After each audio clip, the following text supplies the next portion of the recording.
Thank you. Dr. Wheeler, please.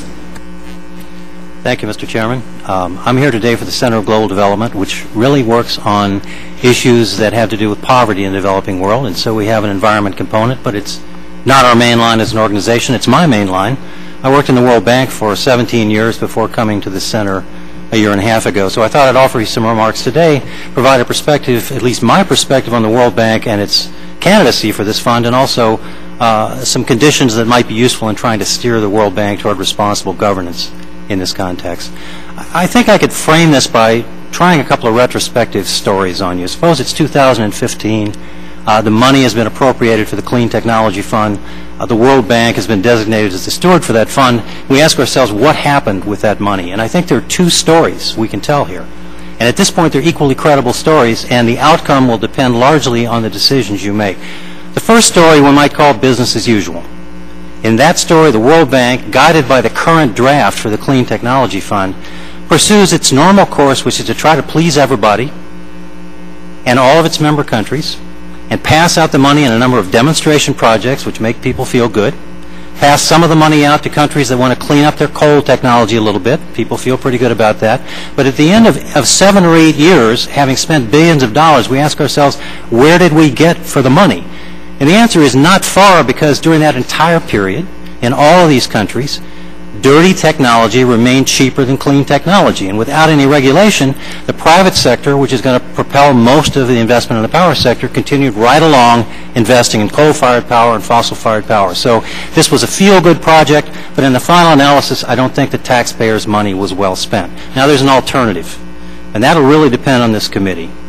And that is to insist that, in fact, this money be focused where it can do the most good. And the only credible argument here for a clean technology fund is to find renewable sources of power whose cost you can drive down to competitiveness with fossil-fired power in fairly short periods of time. And there are such technologies out there, as we know. Solar thermal technology is one, wind is another.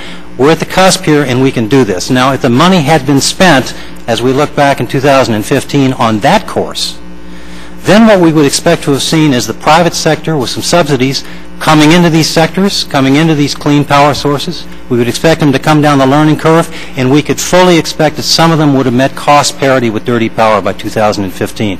And then the private sector would take over, and we'd have a very hopeful story. Now, those are two equally plausible outcomes. And I think the conditions that you put on this arrangement will determine which way we go. Perhaps I can offer you a few quick thoughts about the bank, which I think I know pretty well.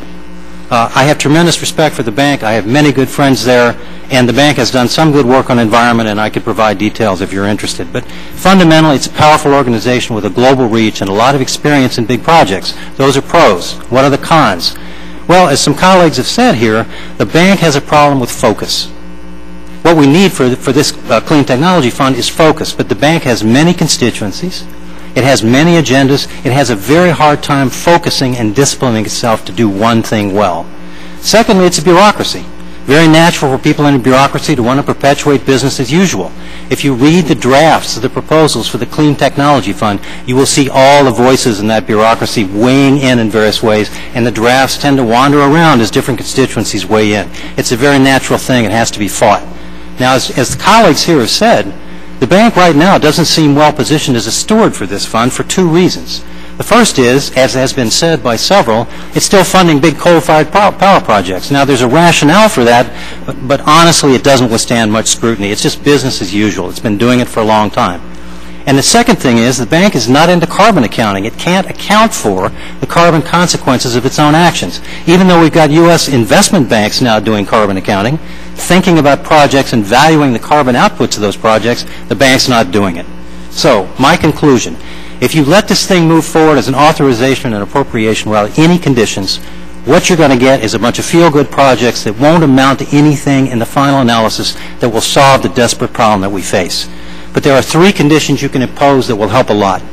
And the first is a mission focus. The purpose of this fund should be to make clean power as cheap as dirty power. Full stop. If we can't do that, we lose.